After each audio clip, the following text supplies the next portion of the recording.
Evening विनय।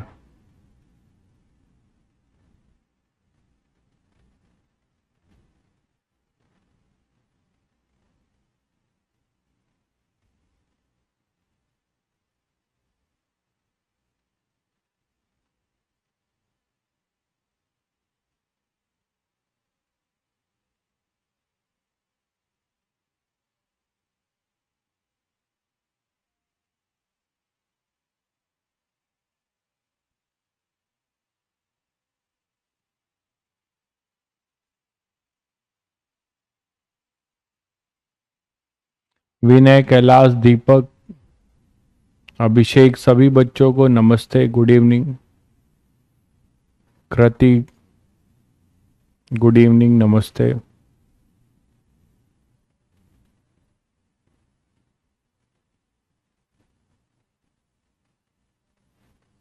अभी तक नहीं हुए, करवा दूंगा भाई आदित्य, अभी हो जाएगा शाम में।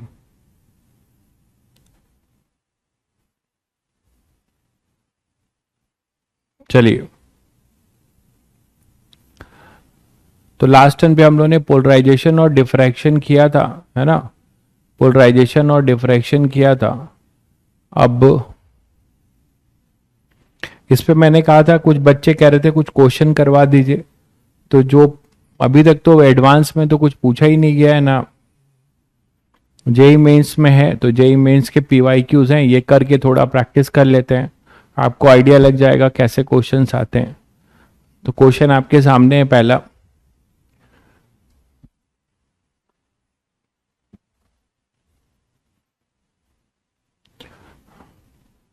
जैसे ये क्वेश्चन है, an unpolarised light beam of intensity 2I0 is pass through a polaroid P and then through another polaroid Q, which is oriented in such a way that its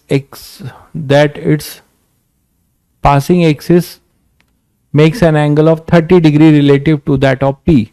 The intensity of emergent light is.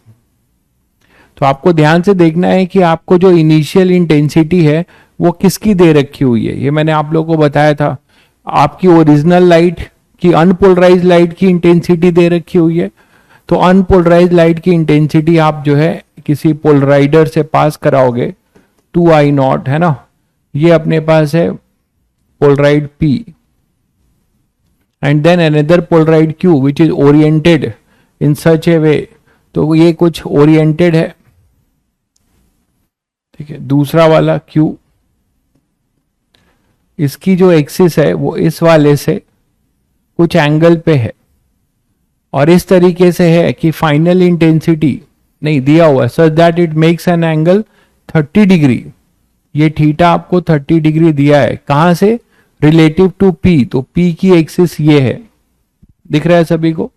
Low answer भी आ गया, बहुत बढ़िया। Fourth दे रहे हैं, गलत answer है, fourth नहीं होगा। तो यहां से अपने पास 2I0 से ये I0 हो जाएगा और यहां वाली इंटेंसिटी हमें निकालनी है, तो ये वाली इंटेंसिटी में मेलस फॉर्मूला लगाओ, मेलस लॉ लगाओ, I is equal to I0 cos square 30 degree. तो जो I है वो आ जाएगा I0 3/√3/2, तो ये 4, तो 3I0/4। अब बात वही है ना, देखो कि ये सब क्वेश्चन मुझे कराने नहीं चाहिए, पहली बार ऐसा हो रहा है कि मैं बोर्ड पे ऐसे क्वेश्चन ले रहा हूं, लेकिन आप लोगों की फरमाइश थी तो मैंने ले लिया। तो ये 3I0/4 ये सब कोई क्वेश्चन है, ठीक है। हाँ, जो नहीं पढ़ा होगा वो छोड़ के आएगा, जो पढ़ा होगा वो श्योर शॉर्ट करके आएगा। तो ये पहला क्वेश्चन था। दूसरा क्वेश्चन है, sodium light of wavelength 600 nanometre and 650 nanometre is used to study diffraction at a single slit of aperture 0.5 mm। Aperture का मतलब हुआ जो ओपनिंग है, जो D है या A है। भाई दीपक तुम खुद भी कर लोगे, आप ही के बहुत सारे लोगों ने रिक्वेस्ट किया था कि इसके क्वेश्चंस करा दीजिए, ठीक है, तो वही करा रहा हूं। Sodium light of wavelength 600 nanometer and 650 nanometer used to study diffraction at a single slit of aperture, मतलब ये A की वैल्यू है जो हम A लेते थे, है ना, ये जो आपको ए या डी, ये आप जो लेते थे ए और डी कुछ भी ले लीजिए, इसकी वैल्यू आपको दे रखी हुई है। तो ए की वैल्यू 0.5 mm दे रखी है, दैट इज 0.5 इंटू 10 की power -3। The distance between the slit and the screen is this. Distance between the slit and screen आपको डी दिया हुआ है, ये 2 मीटर का है। Separation between the position of first maxima of diffraction pattern obtain in the two cases is, ठीक है, first maxima की बात कर रहे हैं तो डेल्टा एक्स जो होता है दैट इज आप बोलते हो ए साइन थीटा, है ना, इज इक्वल टू 2n+1 λ/2, जिसमें बताया था आप लोगों को कि फर्स्ट मैक्सिमा के लिए n की वैल्यू 1 रखी जाती है। याद है सभी को, फर्स्ट मैक्सिमा के लिए n की वैल्यू 1 रखी जाती है। 3 इक्वल पार्ट्स में आपने डिवाइड किया था, कल हमने समझा था ये बात, जीरो मत कर दीजिएगा, ठीक है। तो अपने पास ये हो जाएगा 3 λ/2, ठीक है। अब इस tan साइन थीटा को, इस साइन थीटा को मान लीजिए कहीं पे अपना जो है डिफ्रैक्शन पैटर्न बनता है यहां पर किसी y पे,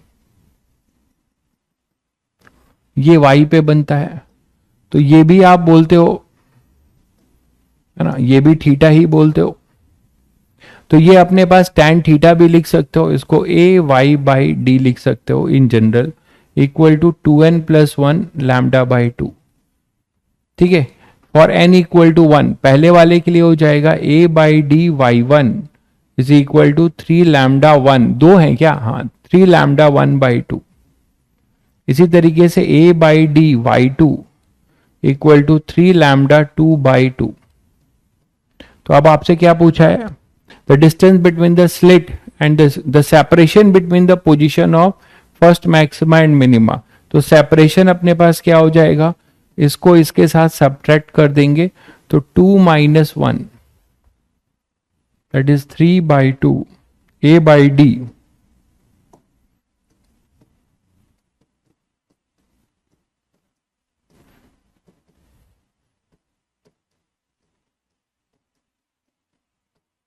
ठीक है।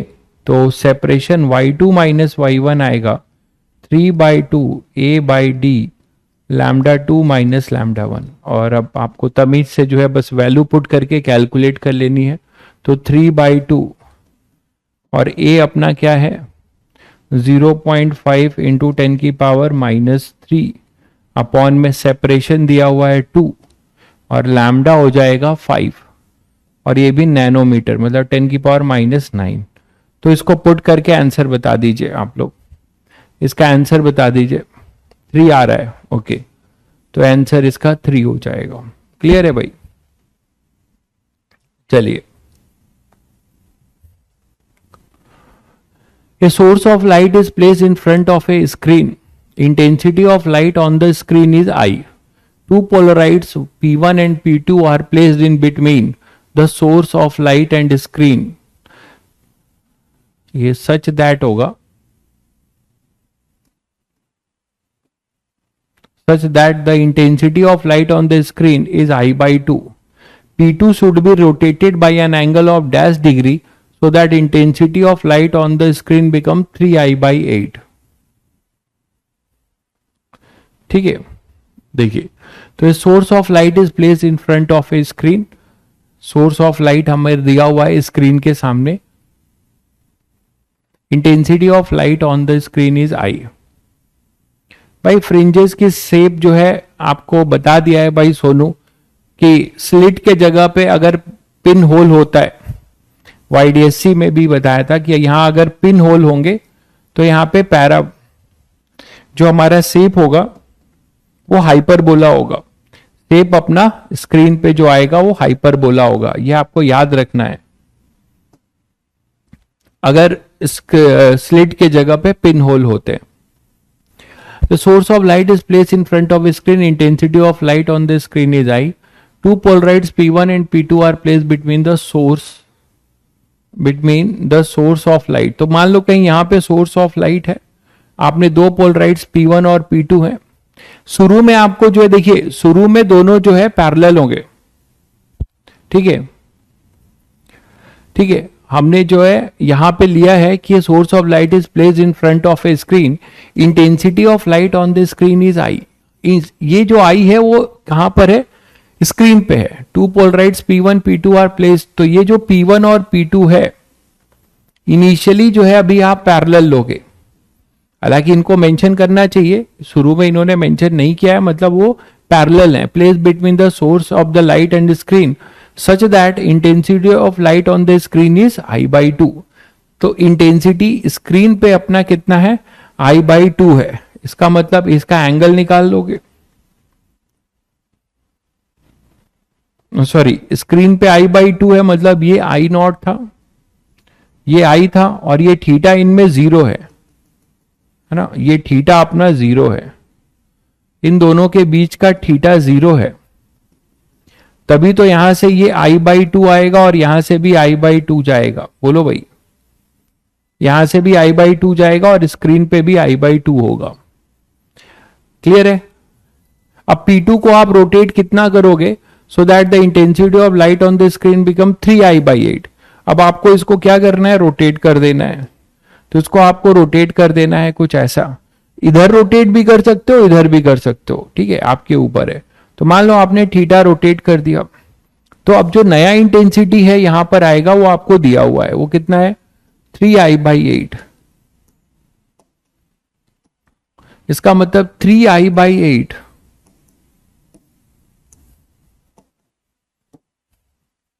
3I/8 इज इक्वल टू, अब यहां पे जो लिखोगे पोलराइड से जो लाइट आ रही है वो I/2 होगी, क्योंकि ये ओरिजिनल की है।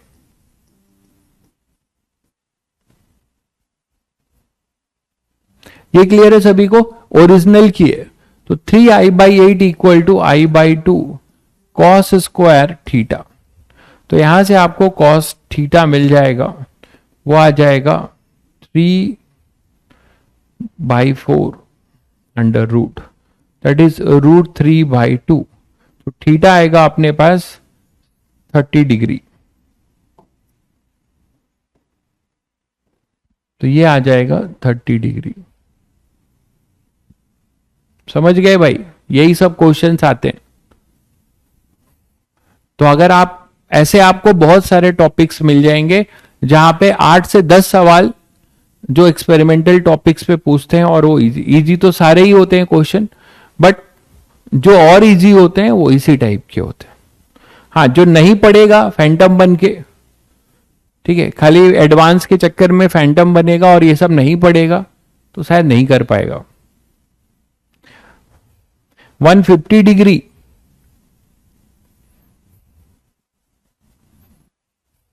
मतलब आप 90 + 30 कह रहे हैं ना, 90 + 30 कह रहे हैं। रोटेशन कुछ दिया है, नहीं दिया है, तो हाँ दोनों होंगे।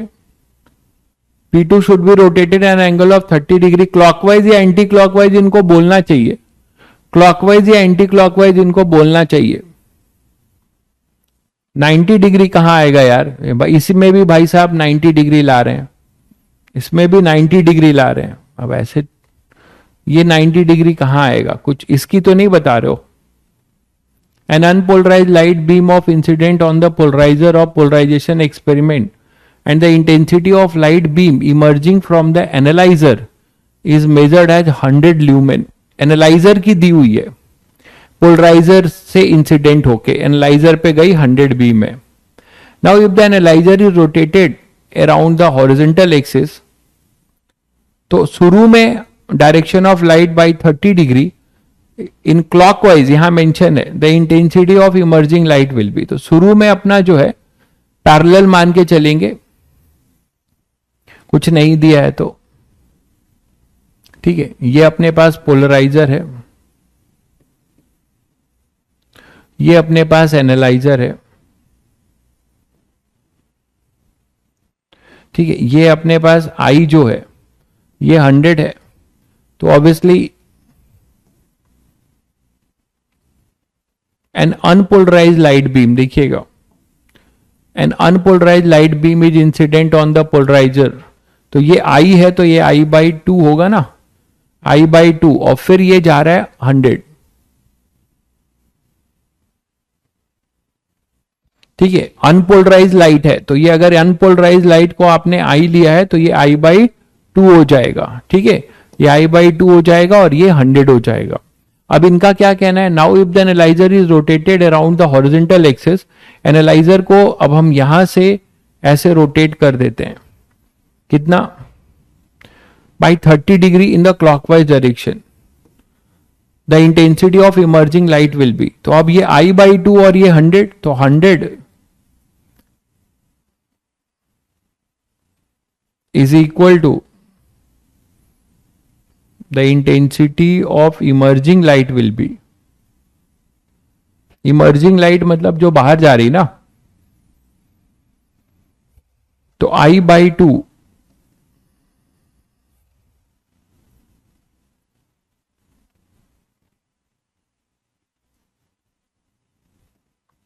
I बाई टू 100 है एक तरीके से। यहां से क्या दिखता है आपको, देखिएगा I बाई टू एक तरीके से 100 है इस केस में, जब दोनों पैरेलल है, व्हेन थीटा 0 डिग्री, तो ये लिख सकते हैं ना I बाई टू, यही 100 होगा। अब नेक्स्ट में जनरल I जो होगा वो हो जाएगा I बाई टू और ये कॉस स्क्वायर 30 डिग्री, ये आपसे पूछा गया है व्हेन रोटेटेड बाई थीटा।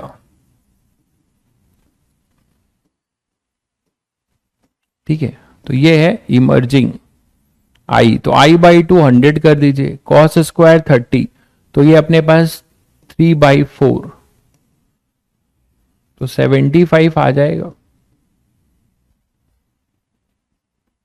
तो ये 75 हो जाएगा, बिल्कुल 75 आएगा, बहुत बढ़िया।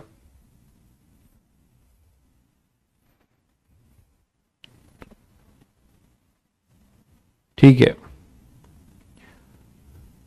a polarizer analyzer set to adjust such that the intensity of light coming out of the analyzer is just 10% of original intensity। ठीक है, पोलराइजर और एनालाइजर इस तरीके से सेट किए गए हैं सच दैट इंटेंसिटी लाइट जो बाहर आ रही है वो 10% ऑफ ओरिजिनल इंटेंसिटी। अब ये जो ओरिजिनल इंटेंसिटी आप कौन सा लेंगे, पोलराइजर से जो पास हुई है वो या ओरिजिनल, इसमें थोड़ा सा आपको ध्यान रखना पड़ेगा, इन्होंने कुछ मेंशन नहीं किया है। तो assuming that the polariser analyser set does not absorb any light, the angle by which the analyser need to be rotated further to reduce the output intensity to be 0। तो हम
आई बाई टू नहीं लेंगे भाई, इन्होंने नहीं बोला है original, जब तक ओरिजिनल नहीं बोला जाए मत लीजिए ऋषि।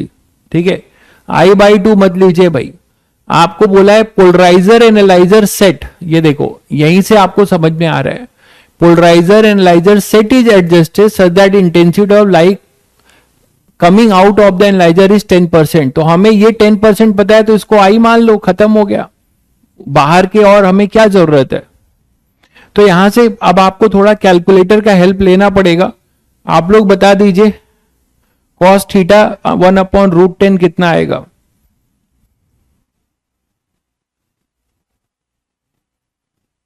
तो ये जो है, बार कैलकुलेटर से देख लेता हूं,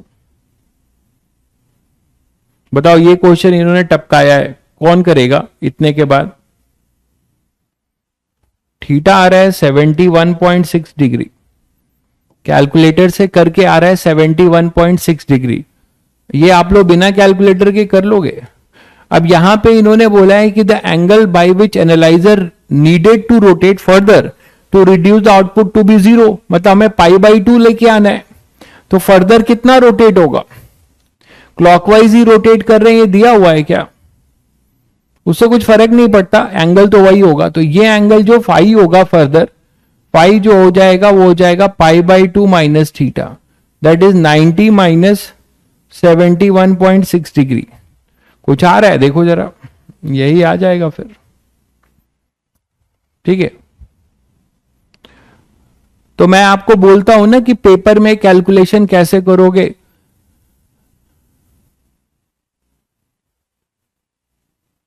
हाँ, अप्रॉक्स से अगर चेक हो पा रहा है तो देख सकते हैं, बट मैंने आपको कहा था कि वो क्वेश्चन सॉल्व नहीं करते, वो क्वेश्चन बस पिक करते हैं और दे देते हैं, दैट इज द प्रॉब्लम। तो ये सब सरप्राइज के लिए आपको रेडी रहना पड़ेगा, बट ये ऑप्शन से थोड़ा बहुत आप देख सकते हो। Unpolarized light of intensity I is incident on a system of two polarizer A followed by B। अच्छा, the intensity of, अब देखो यहां क्लियर कट लिखा हुआ है अनपोलराइज लाइट, यहां लिख दिया है, तो जहां पे लिखा होगा वहीं पे आप लोगे।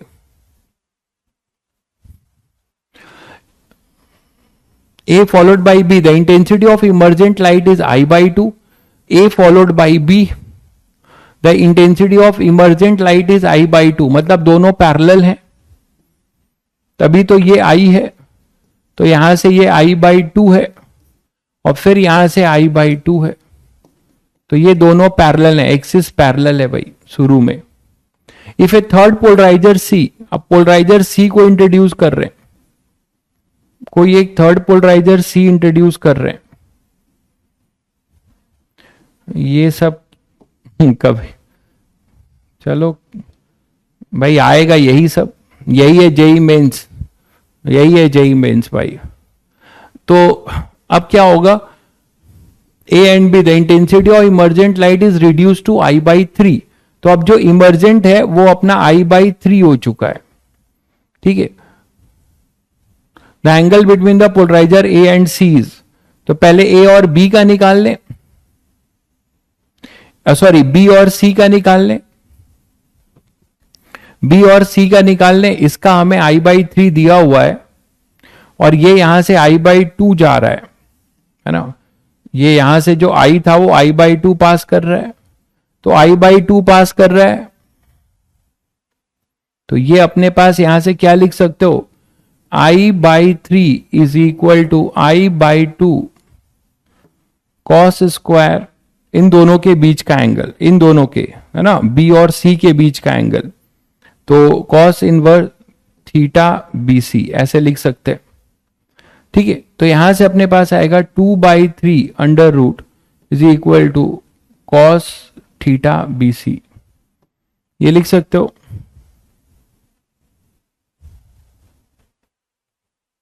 बोलो भाई,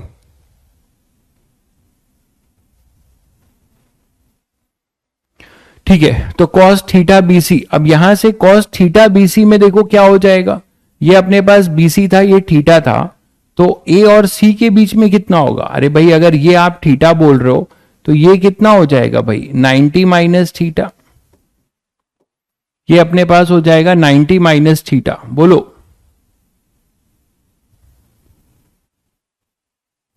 the angle between the polarisation A and C is theta. अच्छा, ए और सी थीटा दिया है, ठीक है, तो इसको फाई ले लो कुछ भी, मतलब ये हमने जो निकाला है, एक मिनट,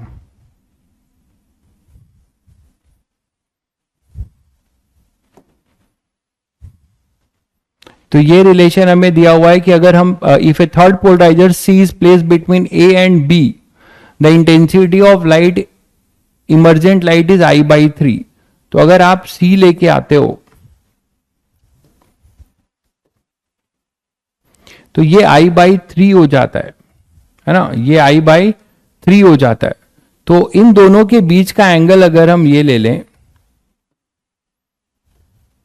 दोनों तो पैरेलल है, जो इसके बीच का एंगल होगा वही इसके बीच का एंगल होगा, उसमें कोई दिक्कत नहीं है।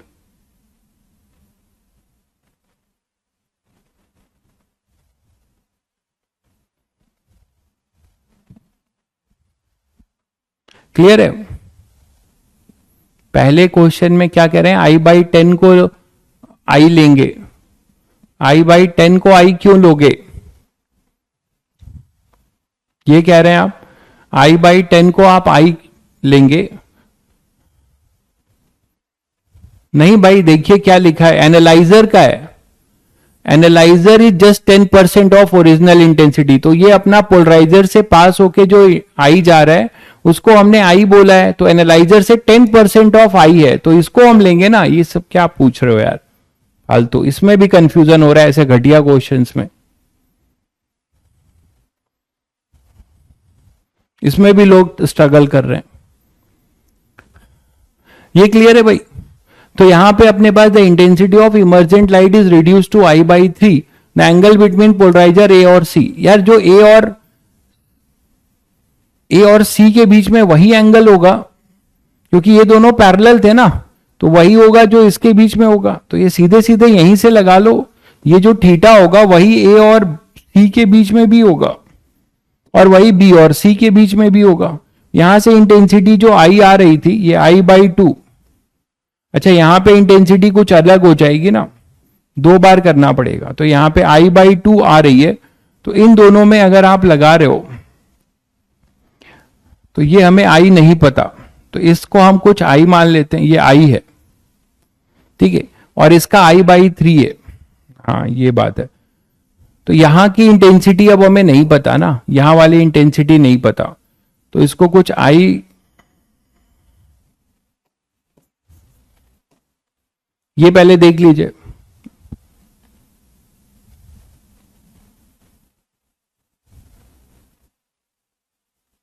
कहां पे C से कम होगी, I/2 क्यों लिया, ये ओरिजिनल है ना भाई, ये I/2 इसलिए लिया क्योंकि ये ओरिजिनल इंटेंसिटी है, लिखा है अनपोलराइज्ड है, ये अनपोलराइज लाइट है। तो ये बताया था आपको कि अनपोलराइज से जब पोलराइजर से पास होगी तो आधी हो जाती है, ये कल नोट करके लिखवाया भी था आपको, ठीक है। अब ये दोनों पैरेलल हैं, दिया नहीं है तो हम थीटा 0 लेके चलेंगे, शुरू में लिखा भी है I/2, तो वहां से भी दिख रहा है 0 होगा, इसमें क्या डाउट है।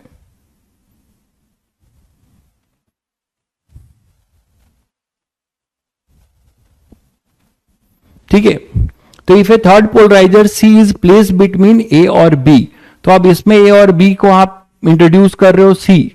अब हमसे क्या बोला जा रहा है, the intensity of emergent light reduce to I/3। तो अब जो यहां से पास हुई होगी,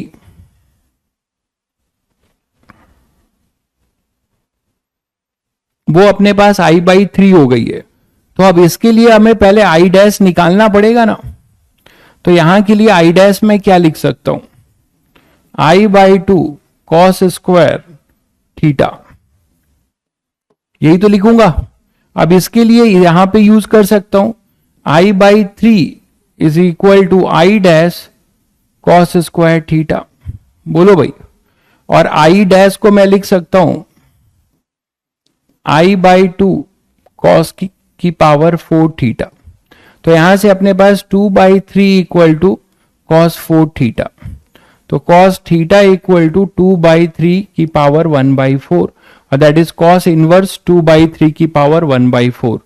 तो ये अपना आंसर हो जाएगा cos थीटा इक्वल टू 2/3 की पावर 1/4। ठीक है, आंसर ए होगा इसका। क्लियर है बच्चों? तो आंसर इसका ये होगा। अच्छा, अब ये जो थीटा इसके बीच में, दोनों पैरेलल हैं, तो आप इससे लो या इससे लो, दोनों के लिए सेम हो जाएगा। किसी से भी लो, दोनों के लिए सेम हो जाएगा। ठीक है, दोनों के लिए आपका सेम हो जाएगा क्योंकि दोनों पैरेलल हैं। Unpolarized light of intensity I passes through an ideal polarizer A. Another identical polarizer B is placed behind A. एक ही टाइप के सवाल सब आए हुए हैं और कोई है ही नहीं।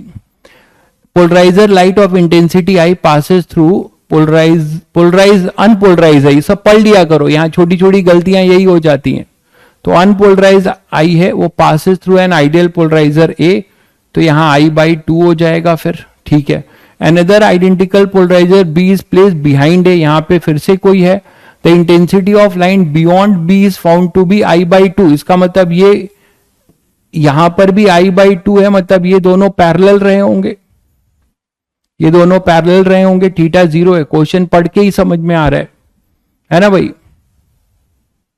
Now another identical polarizer C is placed between A and B, उसी के जैसा क्वेश्चन है। The intensity beyond B is now I/8। तो ये करके बताओ, तुम लोग बताओ। सेम ऐसे ही क्वेश्चन अभी आपने किया है, इसका आंसर दो जरा, इसका आंसर दीजिए जरा।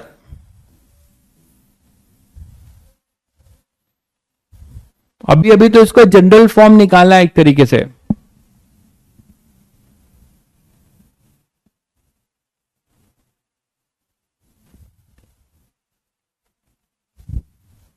कौन से दोनों में थीटा क्यों है भाई? सोनू भाई, किस क्वेश्चन की बात कर रहे हो?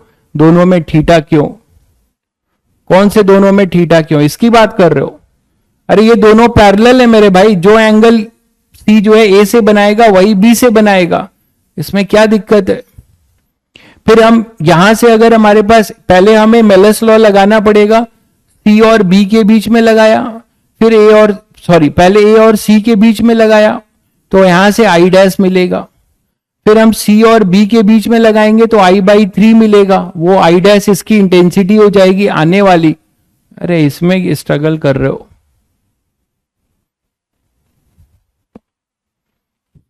ठीक है, इसका आंसर दो फटाफट। तो यहां पे अपने पास ये हो जाएगा क्या, यहां पे इंटेंसिटी कितनी आ जाएगी? I/8। तो यहां वाली हमें नहीं पता, ये वाली पता है हमें, I/2 थी। I/2 यहां से आ रही थी, तो इसमें से पहले थीटा निकाल लो और यहां से I' निकाल लो। ये जो I' आएगा फिर यहां से आप I/2 ले लो, 2 बार लगा लो, यही होगा। The angle between polariser A और सी पूछा है ना, तब तो ये डायरेक्ट यहां से कर सकते हो। ए और सी का, हाँ, ये I/8 के रिलेशन निकालना पड़ेगा। तो आप एक बार निकाल लो अपने पास, I/2 I' is equal to I/2 cos square theta, है ना भाई। ये किसके किसके बीच में है? ए और ए एंड सी के बीच में। ठीक है, अब सी और बी के बीच में क्या होगा? I/8 is equal to I' cos square theta. Same वही क्वेश्चन है यार, I/2 इक्वल टू I' हो जाएगा, इसकी वैल्यू पूरी पुट करोगे तो I/2 cos 4 थीटा, और ये I/8 है, सॉरी।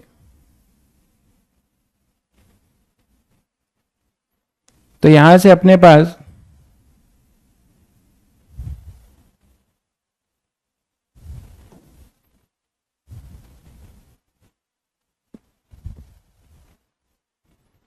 क्या आ जाएगा?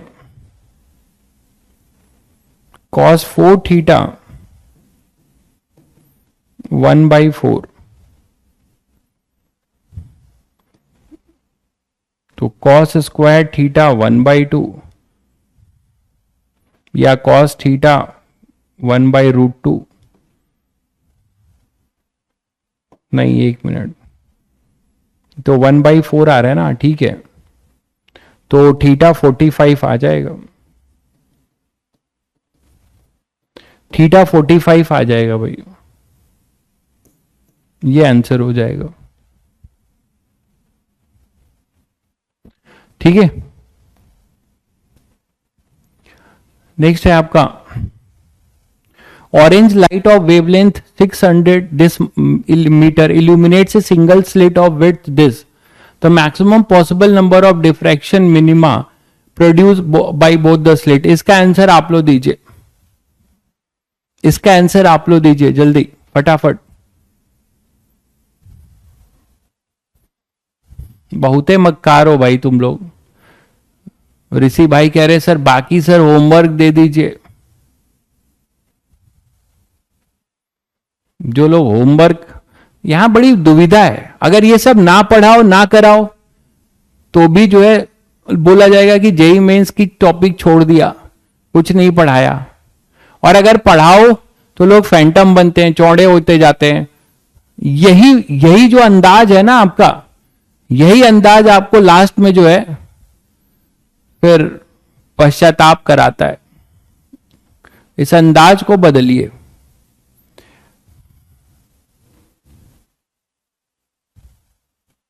हाँ, एक भाई बोल रहा है कि a sine theta equal to N lambda लगा दीजिए, हमें बता रहा है, हम उसको बोल रहे हैं कि आंसर दो तो वो हमें बता रहा है। ये ऋषि भाई बहुत टैलेंटेड है, करके बताना भाई ऋषि, जरा तुमसे आज आंसर देख ही लेते हैं। देखिए तुम आंसर इसका अगर सही दे देते हो तो मेरी तरफ से तुम्हें कुछ नहीं, कुछ ज्यादा हो जाएगा। इसके लिए इनाम नहीं है, इनाम वाला क्वेश्चन तो है नहीं। एक बच्चे ने आंसर दिया है, विनय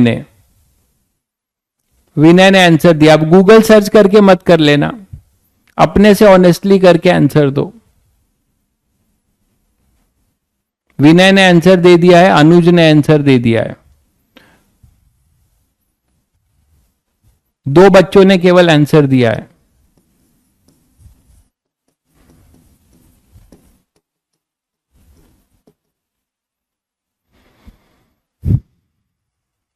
मोहित, थियोन, यही सही है, ये गलत है भाई मेरे अनुज मेरे छोटे भाई, ये गलत है।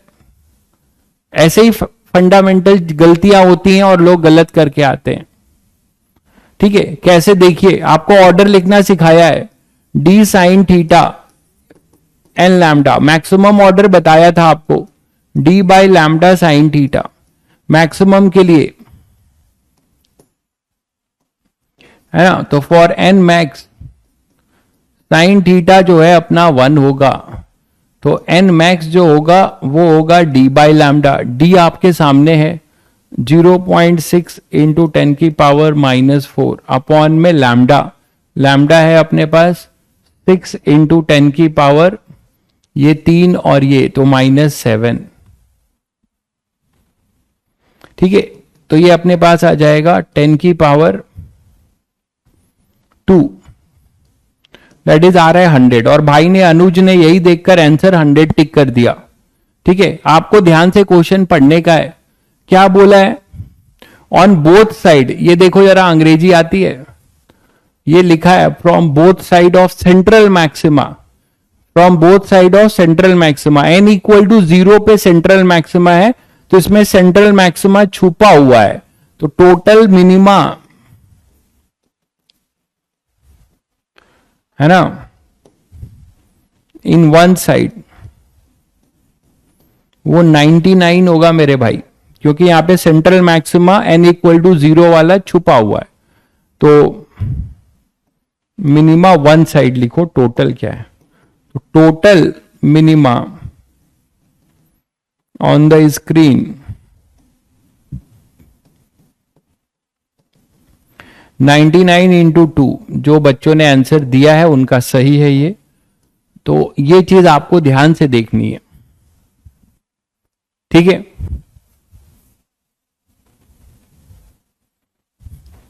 ये क्या है,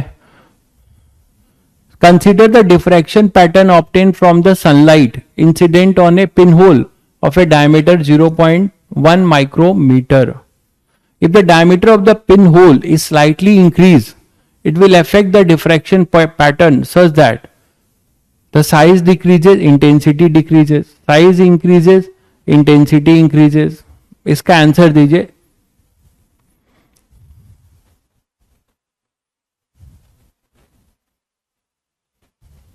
डायमीटर पिन होल का इंक्रीज करते हो तो क्या होगा? डायमीटर पिन होल का इंक्रीज करते हो तो क्या होगा?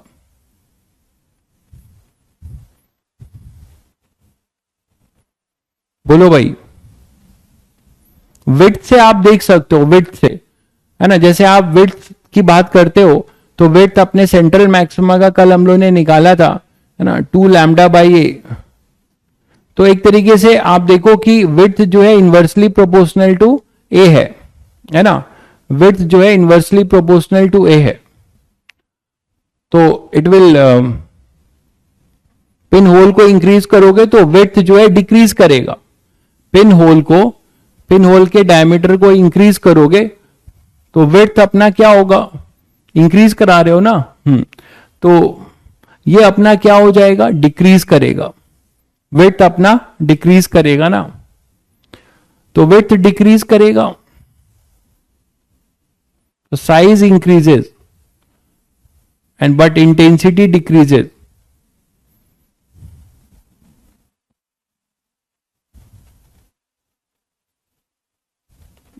स्लाइटली इंक्रीज बोल रहा है.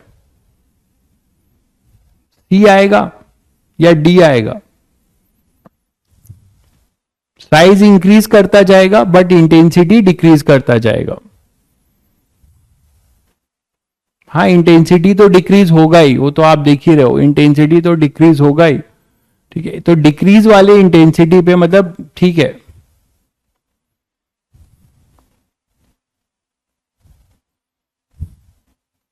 नेक्स्ट तो सी इसका हो जाएगा.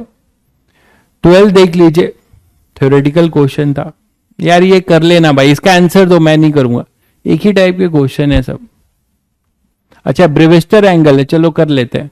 तो unpolarised light of intensity I naught is incident on the surface of a block of glass at Brewster angle. In that case which of the following statement is true? Brewster angle पे क्या होता है सबको पता है कि reflected light मतलब fully polarise हो जाती है. इसका आंसर दो जल्दी.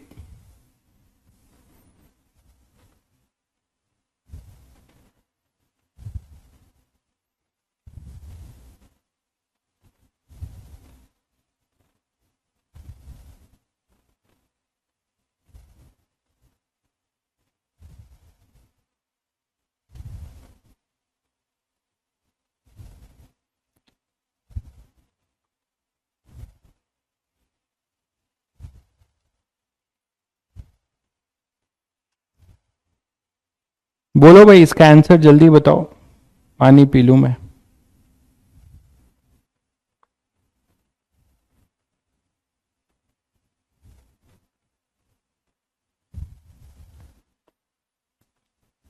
पीछे का क्या कह रहे हो? पीछे का साइज डिक्रीजेज, इंटेंसिटी इंक्रीजेज. ए होगा, साइज डिक्रीजेज और इंटेंस दोनों कैसे डिक्रीज करेगा भाई? दोनों कैसे डिक्रीज करेगा? Diameter of pin hole is slightly increase, it will affect the diffraction pattern. तो विड्थ अपना दिख रहा है ना कि अगर ये इंक्रीज करोगे तो विड्थ डिक्रीज करेगा, तो साइज डिक्रीज करेगा एक तरीके से, है ना. तो साइज तो डिक्रीज करेगा, ये तो ठीक है. ये इंक्रीज वाला हटा दो, ये तो यहीं से कंफर्म हो गया. अब बचा अपने पास दो. तो इंटेंसिटी जैसे जैसे आप अपर्चर बड़ा करोगे, अपर्चर जैसे जैसे बड़ा करोगे उसमें मोर इंटेंसिटी लाइट की कम जाएगी ना. तो इसका डी आंसर होगा, इसका डी आंसर होगा भाई. आप यहीं से अंदाजा लगा सकते थे कि विड्थ जो है जैसे ये बढ़ेगा विड्थ अपना कम होगा, तो साइज अपना डिक्रीज करेगा, इंटेंसिटी इंक्रीज करेगा. चलिए, हाँ, इसके बारे में हम लोग बात कर रहे थे. ये भी थ्योरेटिकल ही है एक तरीके से. जल्दी बोलो, इसका आंसर बताओ, इसका आंसर क्या बता रहे हो? Reflected light is, transmitted light is completely polarise, ये तो ऐसे ही गलत हो गया, ट्रांसमिटेड अनपोलराइज होती है, transmitted is partially polarize, reflected light is partially word से, ये तो बहुत आसान क्वेश्चन था यार, ये कंप्लीटली पोलराइज होती है, और एक हाफ हो जाएगा क्योंकि एक कंपोनेंट आपका जो है चेंज हो जाता है, एक कंपोनेंट आपका चेंज हो जाता है, ठीक है। तो ये सब क्वेश्चन आपको फोकट के मार्क्स देने वाले हैं। A single slit of width b is illuminated by a coherent monochromatic light of wavelength lambda. ठीक है, if the second and fourth minima in the diffraction pattern at a distance of 1 meter from the slit are 3 centimeter and 6 centimeter, तो central maxima से, then what is the width of central maxima? आपसे width of central maxima पूछा है, width of central maxima पूछा है, that is the distance between first minima on either side of central maxima, ठीक है। तो पहले देखिए कि आपको क्या क्या दिया है, single slit of width B is illuminated by coherent monochromatic light of wavelength lambda, second and fourth minima of the diffraction pattern at a distance 1 meter from the slit are this.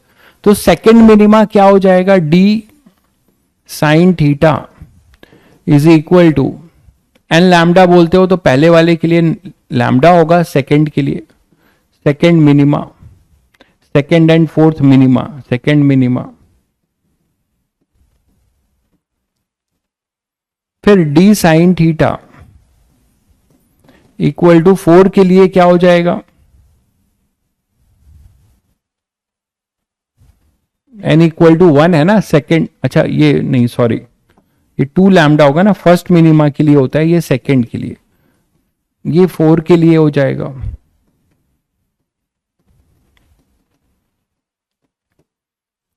Fourth minima, और at a distance 1 meter from the slit are 3 centimeter and 6। तो इसको आप ये बताओ, इसको और क्या लिख सकते हो, ये अगर y है, ये d है, तो इसको आप कुछ, ये थीटा जनरल है तो sine theta, d sine theta या d tan theta equal to d y by d लिखते हो। तो इसके लिए हम लोग लिख देते हैं डी वाई टू बाई मतलब डी, है ना, और इसके लिए लिख देते हैं D Y four by D, जो इनका लोकेशन है। तो यहां से y2 हमारे पास मिलेगा 2d लैम्डा बाई डी, और y4 मिलेगा 4d लैम्डा बाई डी। बोलो भाई, ये क्लियर है? तो अब यहां से लग रहा है, सॉल्व नहीं कर रहे हो, y2 और y4 ऐसे लगाओगे तो भी एनटीए भी आपकी लगा देता है ना भाई, ऐसे आपको लग रहा है करके लगाओगे तो एनटीए भी आपकी लगाएगा। तो यहां पे what is the width of central maxima, sorry ये अभी निकालते हैं, पहले ये जो इंफॉर्मेशन है वो देखो, ये डी कैपिटल डी हमें दिया हुआ है और ये 3 और 6, तो ये एक तरीके से ये y2 है और ये y4 है। तो आपको ये सब दिया हुआ है, यहां से हम इसकी वैल्यू निकाल सकते हैं, किसकी, डी लैम्डा बाई डी की, है ना, लैम्डा बाई डी की, यहीं से आ गया। तो लैम्डा बाई डी हमारे पास आ गया, अभी नहीं, इसको सबट्रैक्ट कर लें तो y4 माइनस y2 ये हो जाएगा 2d lambda by D.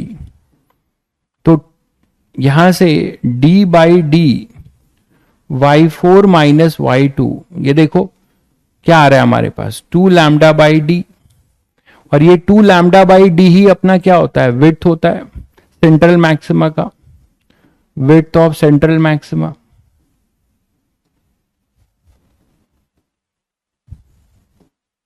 Width of central maxima. तो बस यहां से पुट करो, आप तो कर सकते हो, ये वैल्यू सारी आपको दी हुई है, पुट करके आंसर बताओ इसका। अरे आप तो बता दो इसका आंसर, इसका आंसर आप तो बता दो। D1 है, स्मॉल d अपना कितना दिया हुआ है, b दिया था, मैंने d लिया है, ये b जो है d है एक तरीके से, नहीं एक मिनट कुछ गड़बड़ हुआ है, तो यहां केवल डी आएगा, यहां सब्ट्रैक्ट करोगे तो डी तो यहां पे रहेगा ना, तभी तो 2 लैम्डा बाई डी, तो यहां पे केवल डी आएगा 1 बाई डी। अब तो बता दो, ये 1 हो गया, अब इससे अच्छा कैलकुलेशन क्या चाहिए तुमको?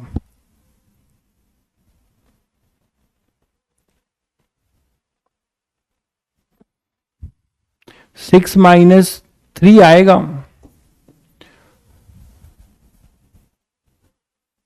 डी आ रहा है, 6 कैसे आएगा यार?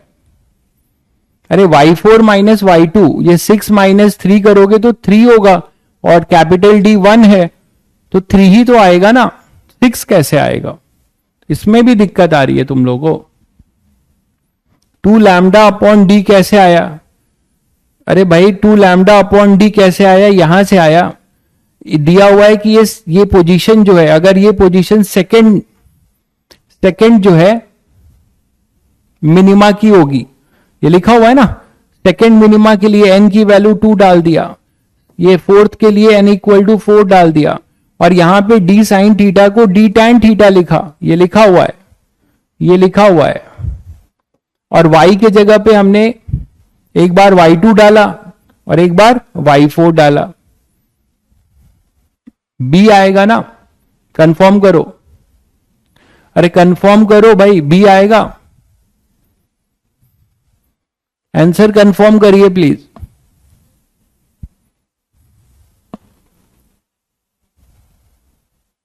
इसका आंसर कंफर्म करिए, ठीक है, चलिए आगे बढ़ते हैं। In an experiment of single slit diffraction pattern, first minima of red light coincide with first maxima of some other wavelength. If wavelength of red light is this, then wavelength of first maxima will be. Then wavelength of first maxima, मतलब आप क्या कर रहे हो, एक experiment कर रहे हो जिसमें रेड लाइट की जो फर्स्ट मिनिमा है, क्वेश्चन को ध्यान से पढ़िए, रेड लाइट की जो फर्स्ट मिनिमा है वो कोइंसाइड कर रही है first maxima of some other wavelength, first maxima of some other wavelength, ठीक है बच्चों। तो if wavelength of red light is this, तो लैम्डा आर आपको दिया हुआ है और इंफॉर्मेशन शेयर किया जा रहा है कि first minima of red light, तो फर्स्ट मिनिमा क्या लिखोगे, डी साइन थीटा, है ना, is equal to first minima, मतलब lambda of R, n lambda, n equal to 1 लिखोगे मिनिमा के लिए, और फर्स्ट मैक्सिमा के लिए क्या लिखोगे, D sine theta is equal to क्या लिखोगे, लैम्डा आर, लैम्डा आर का मतलब सॉरी जनरल लैम्डा, और 3 लैम्डा बाई 2, ये एन इक्वल टू 1 होगा फॉर फर्स्ट मैक्सिमा, क्योंकि डेल्टा एक्स आप लिखते हो 2n प्लस 1 लैम्डा बाई 2, याद है आपको? तो यहां n हमेशा 1 लेके चलते हैं फॉर फर्स्ट मैक्सिमा, तो ये आ जाएगा। इसमें कुछ है ही नहीं क्वेश्चन में, क्या है बाप रे, ये तो ऐसे ही फोकट में क्वेश्चन दिया, 3/2 लैम्डा, तो लैम्डा पूछा था 2/3 लैम्डा आर। मैं वही कह रहा हूं, अगर पढ़ के जाओगे तो कोई भी चीज कर ले जाओगे जेई मेंस में, बस फॉर्मूले और बेसिक चीजें पता होना चाहिए। मतलब इस टॉपिक पे ऐसे ही क्वेश्चन है, मैं ये नहीं कर रहा हूं कि सारे क्वेश्चन ऐसे होंगे, लेकिन एनटीए का दिनों दिन जो लेवल है वो बहुत गिरता जा रहा है, तो आपको जो है वही करना है, प्रैक्टिस करनी है, एक्यूरेसी बनानी है और बेसिक चीजों से ध्यान देना है। बता दो कितना आ रहा है, ये 22.5, तो ये आ जाएगा, खत्म हो गया, समझ गए? YouTube पे लोग यही सब करा करा के जो है फैंटम बन रहे हैं भाई, 1 शॉट वीडियो, जेई मेंस दुकान चल रही है इसी से। मुझे लगता है मुझे भी करना चाहिए, अपना चैनल बनाना चाहिए, लेकिन जब मैं ये सब देखता हूं तो मेरे बस का नहीं लगता कि मैं ये सब क्वेश्चन बैठ के सॉल्व करूंगा। आपकी फायदा जिसमें हो, कुछ लोग कल बहुत बोल रहे थे तो मैंने कहा ठीक है। The first diffraction minima due to single slit diffraction is seen at theta equal to 30 degree for a light of wavelength 5000 angstrom falling perpendicular on the slit. The width of the slit is the first diffraction minima. Due to single slit diffraction 30 degree पे है, ठीक है। तो width पूछा है, मतलब a sine 30 degree is equal to, ये तो सीधा सीधा फॉर्मूला पे पूछ रहा है, n lambda, that is only lambda क्या?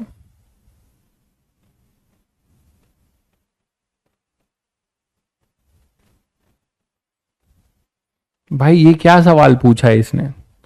ए sine 30 degree equal to N lambda, तो एन इक्वल टू 1 होगा फॉर फर्स्ट, है ना, फर्स्ट मिनिमा, तो एन इक्वल टू 1 ही होगा। तो ए अपने पास 2 लैम्डा हो जाएगा, और क्या ही हो सकता है। तो a equal to 2 into lambda 5 into 10 की पावर -7, तो ये 10 आएगा। अरे ऐसे सवाल भी आते हैं, 10 इंटू 10 की सेंटीमीटर, ये सब, मतलब ये सब छोटी छोटी बातें तो मैं ध्यान रखनी होगी, और क्या करना होगा। 10 इंटू 10 की पावर -7, ये मीटर है, इसको सेंटीमीटर बनाना नहीं जानते हो, इसको सेंटीमीटर बना लो, है ना, इसको सेंटीमीटर बना लीजिए, तो ये आंसर हो जाएगा आई थिंक।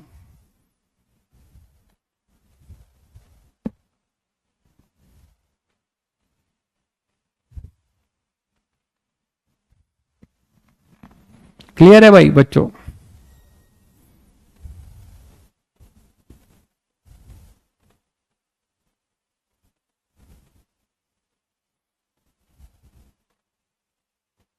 बोलो भाई। Resolving power of telescope 1.22 lambda by D, एक फॉर्मूला है सोनू भाई, ठीक है। जब टेलीस्कोप पढ़ेंगे तो वो भी बता दूंगा। सोनू भाई को जो है बस ये दिखता है कि वो चीज लेके आता है सोनू भाई रोज, जो कि उसको लगता है सर छोड़ देंगे। अरे भाई भरोसा रखो, नहीं छोड़ेंगे। टेलीस्कोप जब पढ़ेंगे तो रिजॉल्विंग पावर भी आपको बता देंगे। जब इतनी डाउन द लाइन जाके जब मैं ये सब करा दे रहा हूं तो वो भी करा दूंगा, टेंशन मत लो सोनू भाई, बस अपनी रैंक की तैयारी करो, ठीक है। कम से कम इसका फायदा उठाओ, और देखेंगे रैंक कितनी, कम से कम कुछ रैंक लेके आओ 99.9, उस पे ज्यादा दिमाग लगाओ। टीचर का स्नैगिंग रिपोर्ट बनाने में जो है ध्यान ना लगाओ। आप पूछोगे सर स्नैगिंग क्या होता है, तो गूगल सर्च कर लेना स्नैगिंग रिपोर्ट, ठीक है भाई। तो आज के लिए सेवा इतनी ही, ठीक है, हो गया आपका खत्म, ठीक है। टेलीस्कोप, माइक्रोस्कोप सब पढ़ाया जाएगा, टेंशन मत लीजिए। मेरी तरफ से कुछ ऐसा नहीं छूटेगा। आप अपनी असफलता के लिए स्वयं जिम्मेदार होंगे। इतना मैं करके आपको जरूर दे दूंगा, इतना आपको रियलाइज जरूर करा दूंगा कि नहीं पढ़ा तभी नहीं सिलेक्शन हुआ, टीचर ने सब पढ़ाया था। और ये मैं जेई मेंस की बात नहीं कर रहा हूं, जिस दिन कोई अगर धोखे से एडवांस के लिए जाएगा उसको भी ये रियलाइज हो जाएगा, ठीक है भाई। एक भाई बोलता है सर वेब खत्म, अब उसको पता नहीं और क्या चाहिए, और वेब में क्या चाहिए उसको हमें नहीं पता।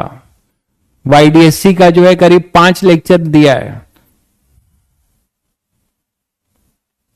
आधे घंटे पहले आराम मिल रहा है तो आराम करो भाई, क्या दिक्कत है।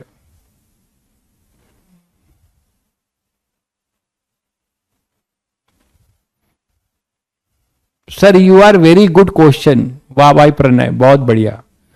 चलो ठीक है, मैं you are very good question.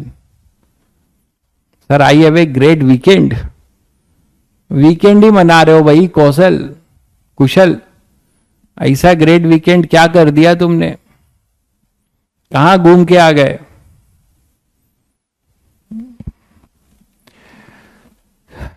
Ray optics कब स्टार्ट करेंगे? मंगलवार को, मंगल का दिन शुभ है, रे ऑप्टिक्स मंगलवार को शुरू करेंगे, ठीक है भाई, टेंशन मत लीजिए।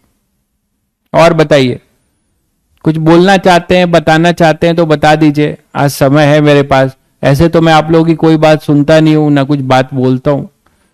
5 मिनट है, कुछ बताना चाह रहे हैं, कुछ सुनाना चाह रहे हैं तो बता दीजिए।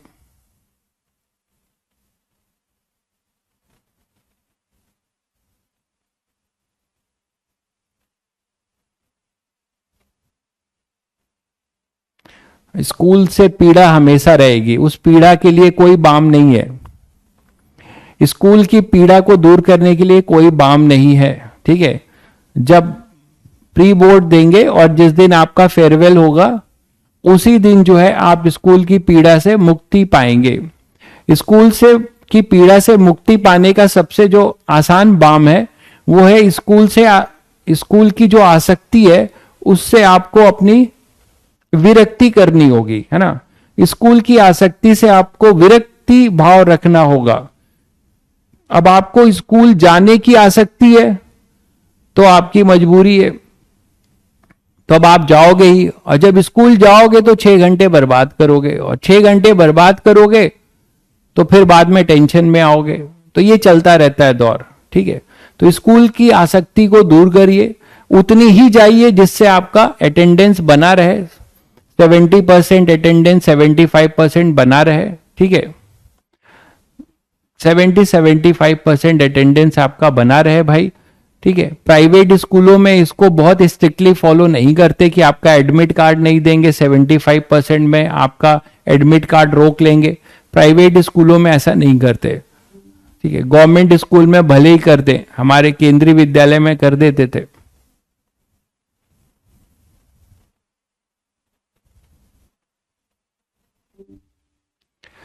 ठीक है भाई, चलिए फिर मिलते हैं, मौज करिए 10-15 मिनट, और फिर मिलते हैं मंगलवार को। चलिए।